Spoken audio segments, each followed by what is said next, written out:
Assalamu alaikum, I'm Aisha and you're watching Samaa News. Here are today's headlines.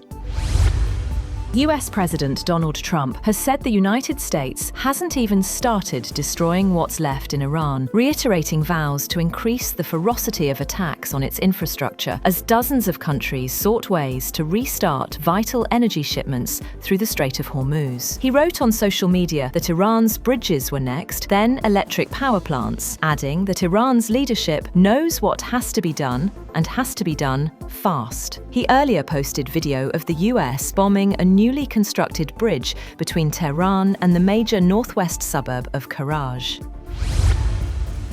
Iran's Foreign Minister Abbas Araghchi says strikes on civilian infrastructure will not force Tehran to surrender.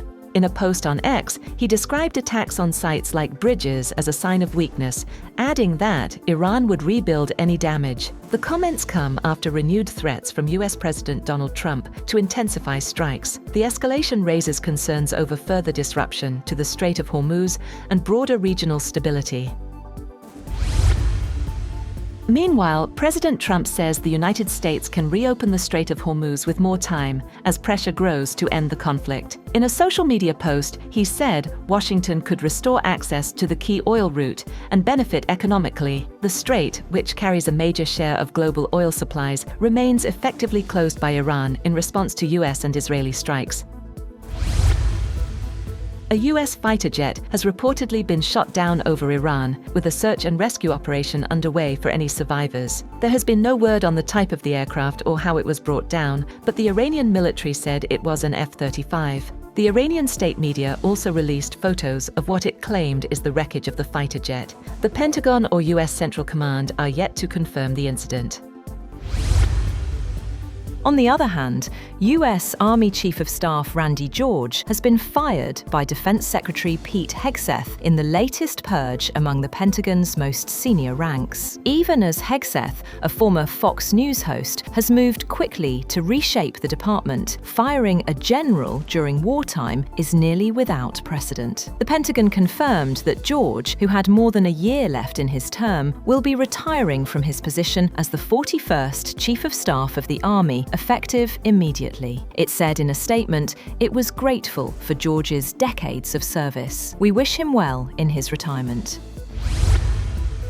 The UN Security Council is to vote on a Bahraini resolution to protect commercial shipping in and around the Strait of Hormuz. Two diplomats said the meeting of the Council's 15 members and the vote were set for Saturday morning. They said Bahrain finalized a draft resolution that would authorize all defensive means necessary to protect commercial shipping. However, in remarks to the Security Council, China's UN envoy Fu Chong opposed authorizing force, saying such a move would be legitimizing the unlawful and indiscriminate use of force, which would inevitably lead to further escalation of the situation and lead to serious consequences.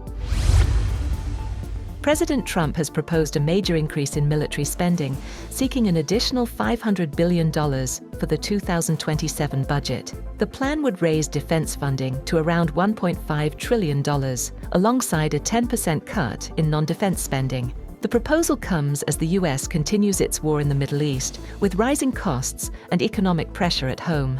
The budget request now heads to Congress, where approval is required amid ongoing debate over federal spending and deficits.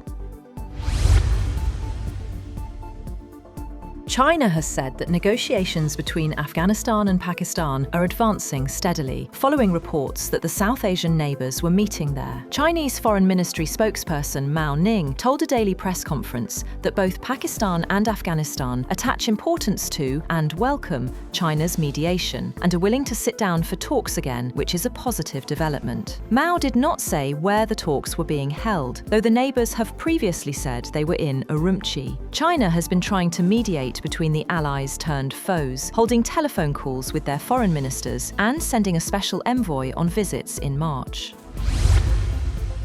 And Myanmar junta chief Min Aung Hlaing has been elected president after breezing through a parliamentary vote, formalising his grip on political power in the war-torn nation, 5 years after he ousted an elected government in a coup. Lawmakers from the dominant Union Solidarity and Development Party and the military's quota of appointed armed forces legislators coalesced to back Min Aung Hlaing, with the former commander-in-chief winning the vote by a huge margin.